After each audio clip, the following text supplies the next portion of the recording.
අලුත් අවුරුද්ද ලබනවත් එක්කම ගොඩක් දෙනෙක් කරන චාරිත්‍රයක් තමයි කිරි ඉතිරවීමේ චාරිත්‍රය. අනාදිමත් කාලයක ඉඳලා පෙරදිග සංස්කෘතියේ යම් විශේෂ චාරිත්‍රයක් තමයි මේ කිරි ඉතිරවීමේ චාරිත්‍රය කියන්නේ.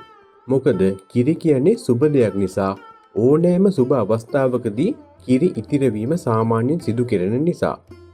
ඇත්තටම මේ කිරි ඉතිරවීම කරන්නේ දෙවියන් වෙනුවෙන්. රත්වෙවී නටමින් උතුරා යන මේ කිරිවලට දෙවියන් ඉතාම ප්‍රිය කරනවා.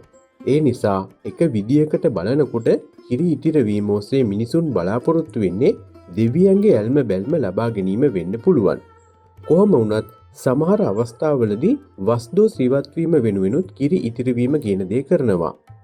හරියට කිරි උතුරවන්නේ කොහොමද කියලා පැහැදිලි කරලා දෙන්න තමයි අද වීඩියෝ එක වෙන් කරන්නේ.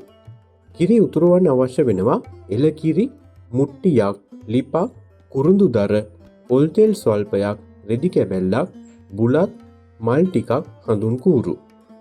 මුලින්ම ගේ අදාළ ස්ථානය පිරිසිදු කරලා කැමති නම් කහදියර ඉහලා පිරිසිදු ස්ථානයක් බවට පත් කරගන්න.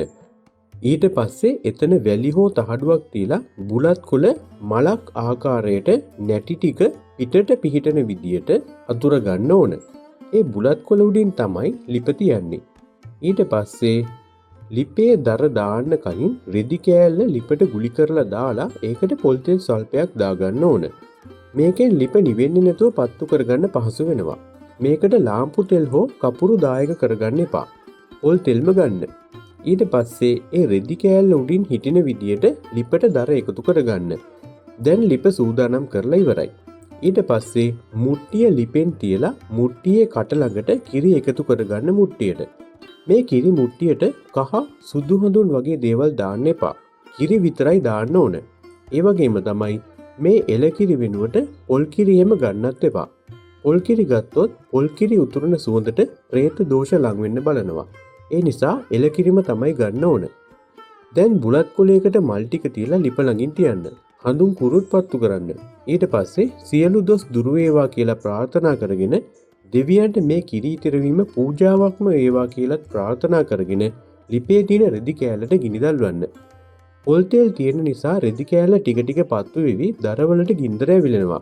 මෙහෙම ගිහින් යම් වේලාවකදී කිරි රත් වෙලා කිරි උතුරන්න පටන් ගන්නවා. කිරි ඉතුරුවට පස්සේ එහෙමම කිරි ලිපේ නිවෙන්න දෙන්න. ඒ අතරේ දෙවියන්ට පින් අනුමෝදන් කරන්න. ඊට පස්සේ උතුරපු කිරි මුට්ටිය Tamanගේ නිවසේ වටේ හින්න. කොලාත්තක් හරි දෙහියත්තක් හරි අරගෙන මේ කිරි ටික ඉන්න පුළුවන්. මෙන්න මේ විදියට තමයි කිරි ඉතිරවීම නිවසේ සෞභාග්‍ය උදාවීම වෙනුවෙන් නිවැරදිව කරගන්න ඕන. උදා වෙන අලුත් අවුරුද්ද ඔයාලට සාමය සතුට පිරි සුබම සුබ අලුත් අවුරුද්දක් වේවා කියලා ප්‍රාර්ථනා කරනවා.